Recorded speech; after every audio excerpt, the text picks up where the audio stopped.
Hello everybody. Hello. Where are we today, Andrew? We're at a beautiful spot, north coast of Cornwall. It's called Port Quin. We're about 3 miles along the coast path from Port Isaac. Yeah, which is in that direction. Yeah.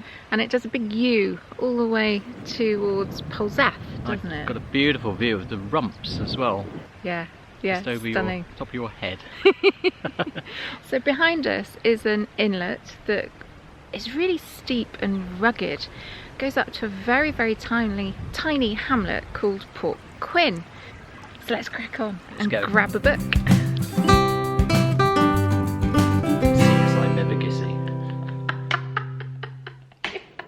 Looks like a lovely book, Sarah. Cornishman and True. Yes, it's by David Mudd. Now, he was an MP in Cornwall back in the 70s and 80s, I believe. Camborne Redruth area, Falmouth, something like that, anyway. And he wrote books and got quite a few published.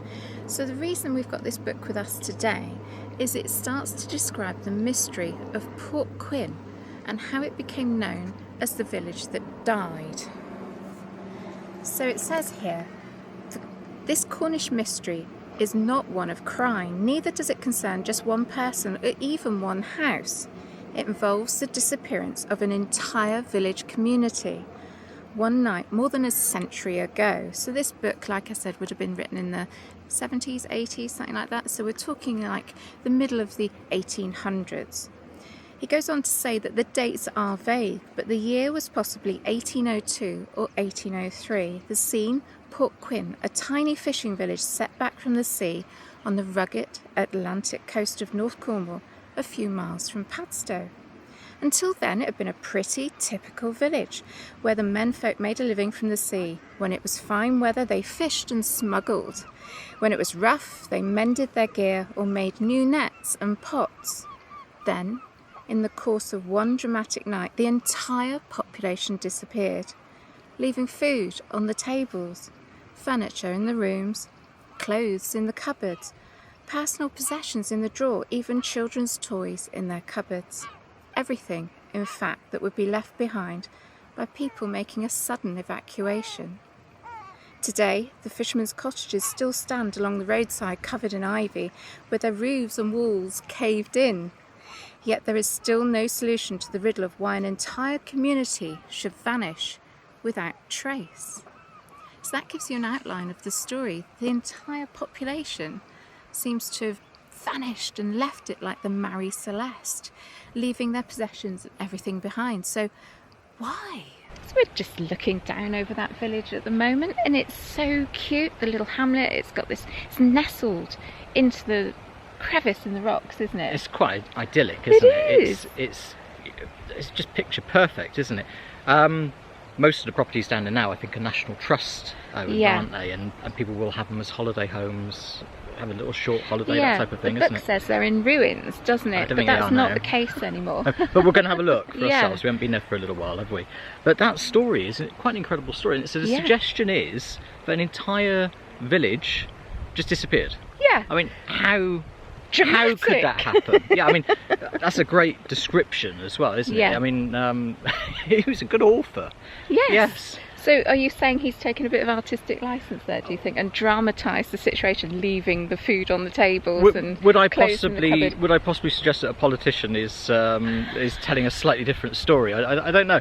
It is a good story, isn't it? And I find it quite intriguing. We've done a bit of digging around. We've got lots of old books, haven't we? And we've brought a few with us today. And we think we can put a bit more flesh on the bone of what actually happened here, because something clearly happened here. Possibly. Anyway, David Mudd goes on to give 3 possible solutions. All right, well, that's helpful. Should we take a look? I think we should. 3 possible solutions offered by David Mudd. Firstly, that the village was attacked by a sudden disease, so you're probably thinking something like cholera, that the survivors buried the dead and fled, afraid that if the news of the illness leaked out, they would be shunned by neighbouring villages. Secondly, his next solution, and his opinion is more likely, is that a ship was in difficulty on the rocks near the end of the inlet. Despite mountainous seas, the men and boys of the community rowed gallantly out to the rescue, but were all lost as their boats floundered in the storm.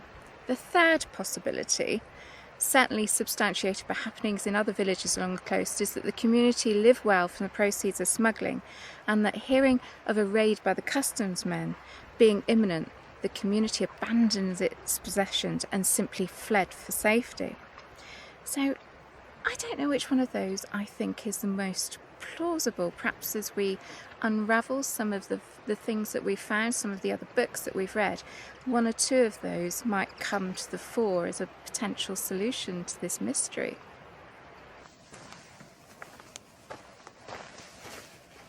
So, is that first solution plausible?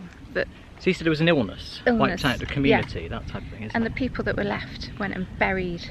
And he reckons this is what, really early 1800s? He kind of gave us 1802. Well, we know there was things like there was cholera outbreaks, and we've Yeah. been to local churches and things like that, and there's usually like a Mass part grave, where they, unfortunately. and it's usually part in the corner of a churchyard, isn't it? Not really marked, but it is in the church history. Yes. And I kind of think if they buried the entire village, that would be documented in the church. Wouldn't It would, wouldn't it? Yeah, plaque up somewhere. Yeah, because there was bodies to bury. To commemorate. Yeah, so I personally don't think that would be the case. Okay, so the second one, that Yeah. there was a mountainous sea, that they went out to help people. Yes. That's assuming there is another boat involved here, isn't there? That there's a problem, maybe an imminent wreck, and the men of the village have gone out to try and rescue and help those people in distress. Do you think that's a plausible one? And they get wiped out by the storm? Yeah, I think that's a lot more plausible, because we know that when a wreck came in, I mean, the locals rubbed their hands with glee, didn't they? Because course. it was rich pickings, wasn't it? It was probably something valuable on that cargo, something they could use and they could sell on. And they would have come out and they would have Plundered, waited. Yeah, they would have wouldn't plundered, wouldn't they? they? They would have waited for it to come in on shore, and you know, in a storm, that possibly people could die in that, but to wipe a whole village out, and to leave the tables with everything on, maybe that's the artistic author's license there. Yeah, so I think potentially yes, but Okay. I'm still, this still doesn't satisfy my curiosity. No, and the third one, that you would know that the customs and excise men are going to be knocking at your door, so you flee. I don't know that that's completely plausible either. No, they'd you'd come back. You'd run up the side of the cliff top. Yeah, you'd and hide. you'd You'd hide hide. behind some bushes. Well, firstly, you'd hide Wait. the stuff, wouldn't you? And the Cornish were really good at that sort of thing, weren't Yes, they? There were yeah. caves all around. Well practiced. You know, There was they would've- all sorts of methods to hide brandy Of course bottles, there including was. stones weighting them down in water and stuff like that. So maybe that one isn't plausible either.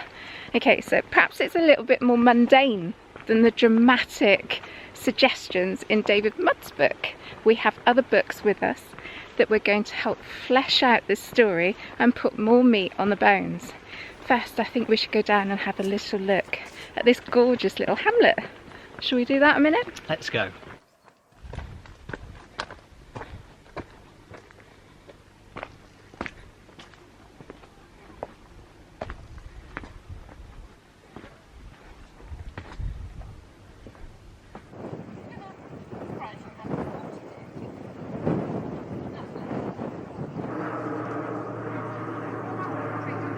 So this is a pamphlet more than a book, and it's produced as a little book of North Cornwall, the charm of Padstow, Polzeath, Pentyre and Port Isaac district. And it is a record of a walk up the north coast, so going in a different direction. He does visit here at Port Quin. And he says, all that is known is that Port Quin was speedily transformed into a village of widows and orphans, and has gradually dwindled to its present insignificant state and become in truth the deserted village. So now we know that by 1920 Port Quin was indeed a deserted, dead village. So this book is by J.R. Hocking, and it's called Walking in Cornwall, written in 1936. And he says Port Quin is a small slit of a haven, more rocky than sandy, which once had a fishing village to it. Tradition has it that this village lost all its menfolk in a storm at sea and was abandoned. I've heard of sentimental psychics refusing passionately to return to Port Quin because they feel that the tragedy still haunts it And I know one good lady who says at some length that she was ill for weeks after her only visit, when to my certain knowledge she enjoyed several hearty picnics on the beach before and after she was told the story. So he's a bit sceptical about her psychic abilities there. But it's adding more myth to that legend that now it's haunted by the men that lost their lives, the fishermen that died in some sort of tragedy.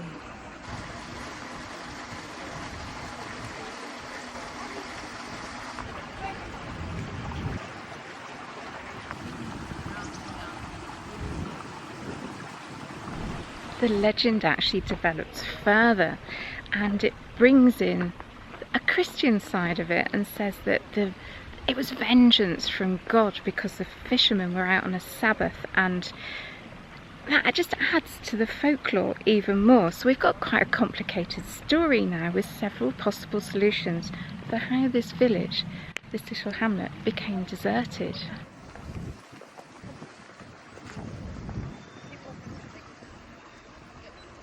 So looking at the little hamlet today, it's all been restored, the National Trust owns it. We're trying to see any evidence of maybe smuggling or any further evidence that there was a key here. There is a wall under that cottage, isn't there, that kind of suggests there might have been a key over there at one point.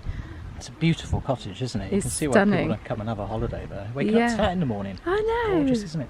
Now I'm sure that one, I think it used to be called Smugglers Cottage. I think it's got a different name now. Yeah. And there is apparently a cave just to the side of it there. Well, it'd be over there, obviously wouldn't it? we can't get there because obviously the tide's into that point now. Yeah. But apparently that cave goes back about 80 foot, and there's a tiny little hole right at the ends, and it comes out in the back of their garden. And the suggestion was that they would come in and literally with ropes they would bring up the haul up the barrels and things like that. Yes. Wow. So smuggling obviously went on, but so did obviously fishing, doesn't it? Can we rent the cottage and find out? I'm sure we can, but I don't think we can afford it. So where we are at the moment, this building here, there's sort of a roofed area and then an open space. This was formerly the old pilchard cellars. Yeah. So the fishermen would go out, they would bring their catch in, and pilchard fishing, it was anywhere from sort of July, August time, all the way through to nearly, November time. Typically, they would bring them in their millions sometimes, weren't they? Yeah, they were measured by hogshead, I believe, weren't they? Yes, and tiny, sardines, isn't it? And they used to export them to Italy. There's such a demand for them, but it sustained the village as well, isn't it? But there's a pilchard cellars here. Yes. There's actually one behind you as well, which does indicate that that was the primary source of what went on here. The biggest industry. Biggest industry, yeah. Did you say they had names? Yeah, so this one behind you, I think it was called Carolina Cellars. Right. And the one we were in a moment ago was called Venice. Venice, Yeah. gosh, how exotic. Oh, that would be the Italy connection then, selling the sardines possibly to Italy. Well, to Venice. Yeah. Well, Carolina's in America, isn't it? Oh. I don't think they were selling them out there. With two large fish cellars, a quay on the east side of the cove and a smaller one on the west, there's definitely evidence of a fishing community. What about this large post? A great big post here. Andrew's got a theory that gate posts, big chunks of granite like that, never ever move, and if you do drive past properties that have had renovations and maybe moved their driveways, you can still see gate posts 9 times out of 10 in their hedges. And we're just wondering if that was part of the fishing community and they actually tied their boats up to it. It would make sense, it's plausible. So we found some evidence of fishing. There's 2 fish cellars, there's a post to tie your boats up to, and there's a quay, so they definitely did fishing. If they did fishing, they probably did smuggling. Yeah, they went hand in hand, didn't they? Yeah, absolutely. Yeah. Other industries in the area, farming and mining.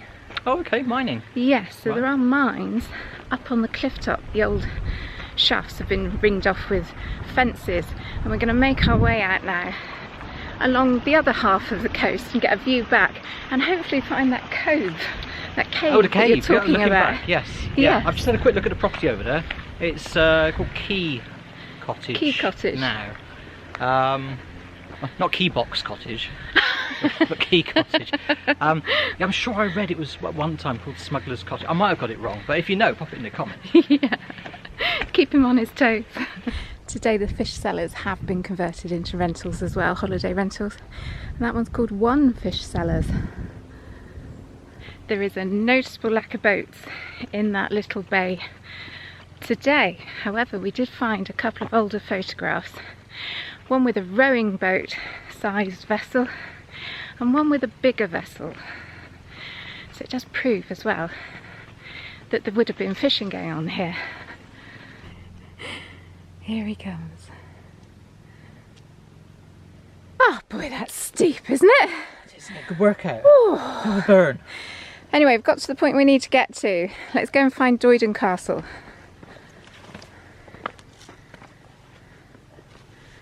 Ah!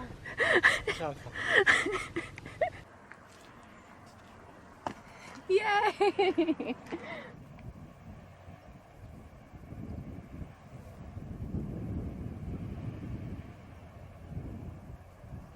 Can you see it? Yes, yes. I wish I was taller. I can sit. Look, there's an arch over there. I don't know if I'm tall enough. Oh wow! I thought it was going to be one of these mythical. Oh yeah, there's a smuggler's tunnel. And you're right. There's a smuggler's tunnel. So now we have a timeline that something happened in the early 1800s, according to two books. We've got smuggling, the evidence of smuggling. We've got the evidence of fishing. So what happened here? I think we need to dig out a bit more and have a look at our other books and see if we can add any more to the story. Let's go and get a good view first. The other quirky thing about Port Quin is a folly right on the cliff top. It was built in 1827 by Samuel Simons, a rich man from Weybridge, and it was here to entertain his friends with gambling and drinking and partying. And it kind of makes me wonder, why build a completely new building? It makes me think that all of the buildings in the village were lived in. Otherwise, if you had a deserted building back there, you'd just use that, wouldn't you? Well, I would have thought so. But he was very rich. He could have whatever he wanted, didn't he? And he's, you know, it's beautiful, isn't it? And you can even stay in that. That's National Trust property. So we can't take the date of its building then to suggest anything about the state of the village at that time. No, but all the records we've seen, all the stories are that the village was in decline through most of the late 1800s, at least. So this was the early 1800s, yes, wasn't it? Yes, and at that time people were still living here. Ah, okay. So that's from a census? Yeah, so 1841, it was 93 people living here. I think it was about 20 families, or 20 properties, I think it was, maybe 23 properties, something like that. So hence the need to build a completely new separate one out on the cliff. Yeah, as I actually looked through the census folly. records from 1841. Oh, did you? Yeah, and I was looking in particular to see if I could see any reference to like fishermen. Yes. And that type of thing. Yeah. And I was curious to see if men were living here, because this story is the men possibly died in a... disappeared. Yeah, because of, it said maybe going out to sea and never coming back, isn't it? You think that was one of the books suggested that, didn't it? And left widows. Right. And there are men living here. At the 1841 census? Yes. Right. Yeah. However, there's only one man listed as a fisherman. From what I could see, all the other men were listed as agricultural labourers. Oh, how interesting. Yeah. And, you know, when you look at the pilchard sellers back there, there's two of them. Yeah. That was immense, wasn't it? So something clearly happened to the fishing industry here. But I did wonder whether, when that census was compiled and they gave their job as an agricultural worker, whether that was their main role, because they did it all through the year. And the fishing was perhaps more of a seasonal thing. But I would have thought they would have done both. I reckon they worked the land and they probably went fishing as well.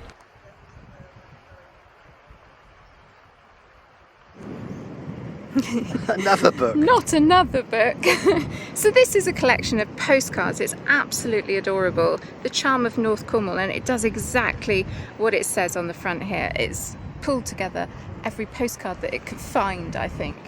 And it does have one of Port Quin village. It's obviously taken from way back up in the valley. And it says, legend has it that in 1697 the entire Port Quin fishing fleet was destroyed in a storm. and all the fishermen drowned. The remaining inhabitants, most of them women, moved to Port Isaac or beyond for security or for employment. By 1850, the population of the village was larger than had ever been recorded previously, but the fish stocks dwindled and the village became derelict once more until the National Trust took over some of the properties and restored them for use in the holiday cottages as holiday cottages. Now, this is a locally sourced information, and it is probably more factual than all of the folklore that we've given you so far.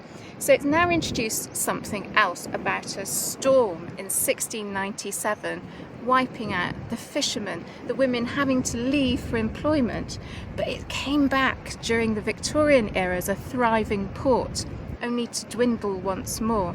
So this would seem to be the most plausible. But could we confirm that there was a big storm then? So what did you find, Andrew? Well, that's interesting because that actually gives us a key date, doesn't it? 1697. So I looked it up. I did what everybody else would do. I googled it and had a little look. There was a storm in 1698, but it also gave reference to a great storm in 1703. Wow. And this great storm affected most of the southern part of England, and also in the southwest. And there's lots of records of well, all sorts of wrecks. Devastation, yeah, with hurricane winds and tornadoes and all that type of thing. So, I mean, we know that storms hit as well, isn't it? So that kind of makes sense. Yes.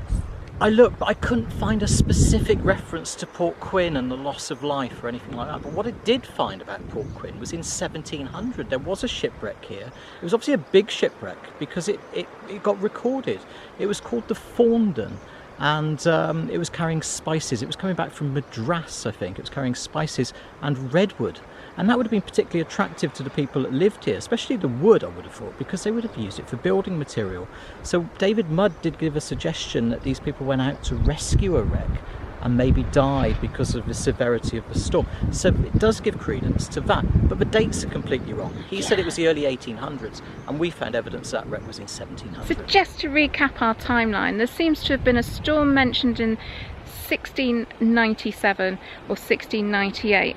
1700, there's a big shipwreck here. 1703, there's a huge storm. By 1850, the village is thriving, only to dwindle. So that's our timeline that we're working with. So has this village died twice?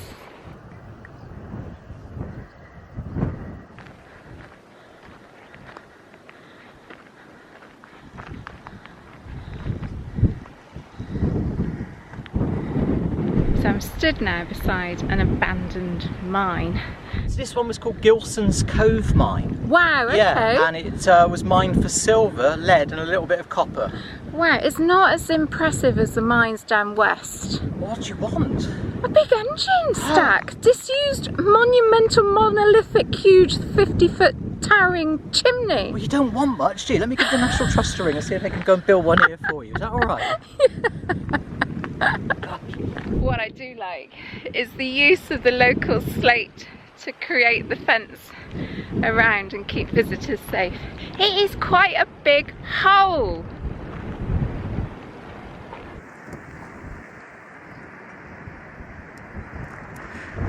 There's another one directly behind you as well. Yes. So, why are we by the mines? Because the mining industry started to decline towards the end of the 1800s, going into the 20th century. So in all likelihood, the loss of fishing as it declined in the same era and the loss of mining would have meant that there was no employment. If you have no employment, you have to move. So I think that's probably what contributed towards the decline of the village in the late 19th century. So that is the history of Port Quin as we know it, as we understand it. It seems that there may have been two instances where the village went into decline and came back to prosperity. Today, the National Trust owns 4 properties down there and the car park, and it has really become a destination for tourism. It is off the beaten track, so it isn't very busy either. Perfect, and it's beautiful. The other thing that we know about recently, in the last 50 years or so, it has been used as a film location for Poldark.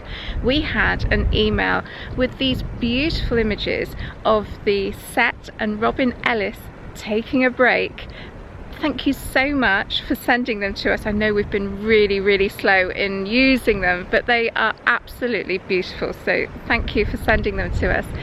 It's also been used with Doc Martin. So Doyden Castle was featured in a Doc Martin episode where Miss Tishel kind of loses her mind a bit and steals baby James and takes the baby into the castle. A whole episode of rescue ensues. The third thing that this has been used for recently is the Salt Path film with Gillian Anderson and Jason Isaacs, and you do get a view of Doyden Castle from where we started at the other side of the inlet there, and they look back towards towards Doyden Castle. Sorry, I'm laughing because the bit that really made us absolutely howl in that film with laughter was a scene with rabbits. So in the book, Raina Wynn is talking about how she used to catch rabbits, and there was enough rabbits in front of them to put into a pot and make a stew. And in the film, we absolutely hooted, didn't we, Andrew? Because the producers had been to a local pet shop and raided their rabbit collection, and they were literally sat on the cliff. Gillian Anderson and Jason Isaacs sat on a cliff looking at pet rabbits, and it just blew my mind. I was just giggling. I couldn't stop, could I? That was funny, and it was supposed to be like a really romantic. Yeah, really. Film, yeah, they're so hungry. They want to eat rabbits, and you've got the little bunnies from a pet shop bouncing on the cliff. They're different coloured rabbits as well. They're not the wild rabbits. Are you trying to film with wild rabbits? They're off, aren't they? Yeah, and obviously they can't capture loads of wild rabbits and put them in front of the actors, can they? But it did make me giggle. We finally got to watch the film, didn't we? We did. I actually enjoyed it. I did too. It's a really good film. And it's quite funny watching it now, bearing in mind everything that's come out in the press recently. Yes. Watching it, so that story broke as we went on holiday, and we did a quick kind of video for patrons because we used some well, copyrighted material, didn't we? So we don't want to release it on the main channel. But if you guys are interested maybe in our take, our perspective on what we think about the Salt Path and the film and the current situation, then by all means pop it in the comments, and we'll see what we can do. Yeah, we've both fully read the book now, and we've watched the film. Yes. And it does pose some questions, especially about, I know there's been a lot of controversy, but we're thinking more about the actual physical walk itself, isn't it? Yeah. Yeah, I'd be interested to do something like that, but I don't know if you guys would. Yes, let us know anyway. Let's go over to Doyden Castle and have a quick look. It's so cute.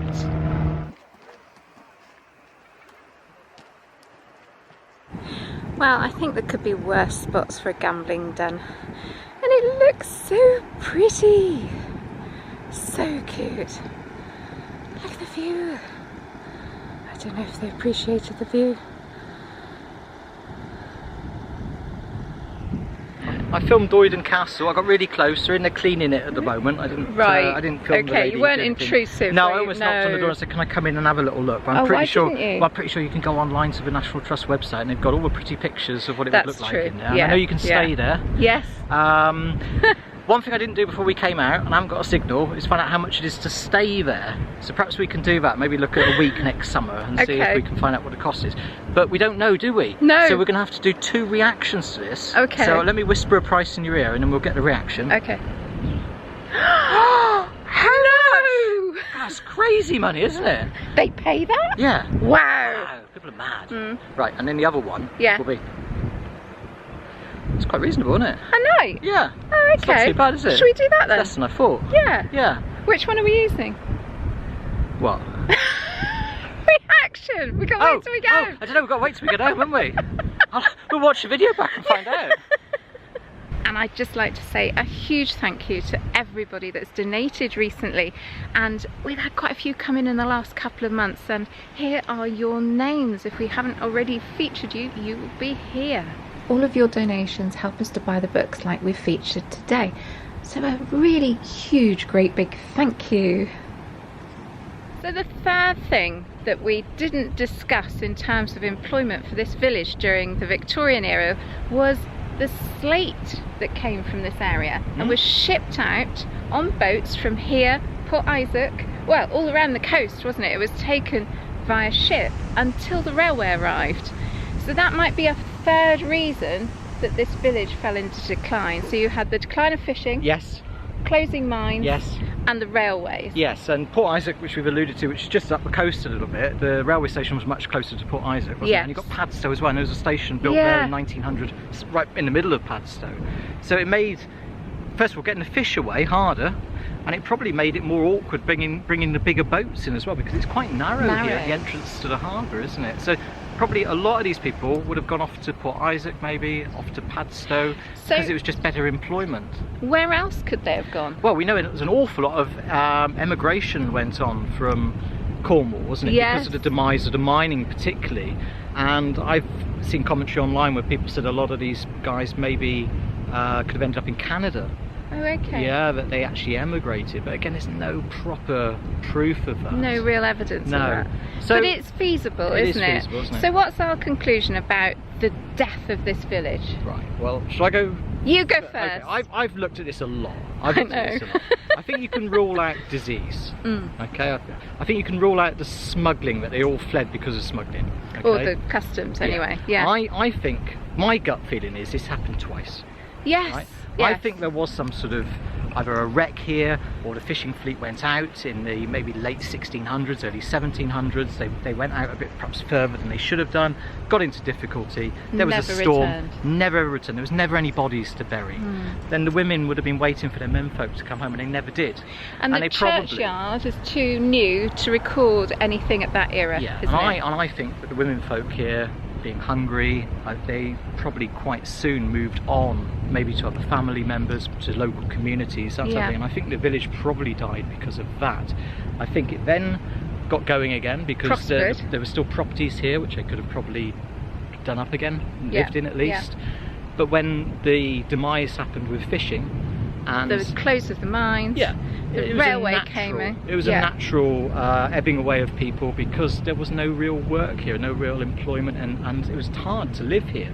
And even today, there isn't much in the way of long-term residents. There's a lot of holiday homes. I wouldn't like to guess the proportion. 95% holiday homes. A lot, isn't it? I mean, I mean, it's quite busy here today because we're in the middle of summer. But I'm sure if you come here in the middle of winter, this place is dead. So my point was going to be, there's an annual death now. So this village has died 3 times. At least. Village of the dead. Well, that's our conclusion. That's our conclusion. What do you think? Why was this village referred to as the village of the dead? Or the dead village. The village that died, I think. Oh, that's quite good. Yeah, it's quite romantic. Something like that. Yes. Anyway, we'll find the right quote. So I think that concludes our video today. We've rambled on enough and taken up enough of your time. We're going to go and meet up with a lovely couple, and we'll tell you all about that maybe some other time. But for now, we're going to say bye-bye. Bye! Bye-bye, everybody!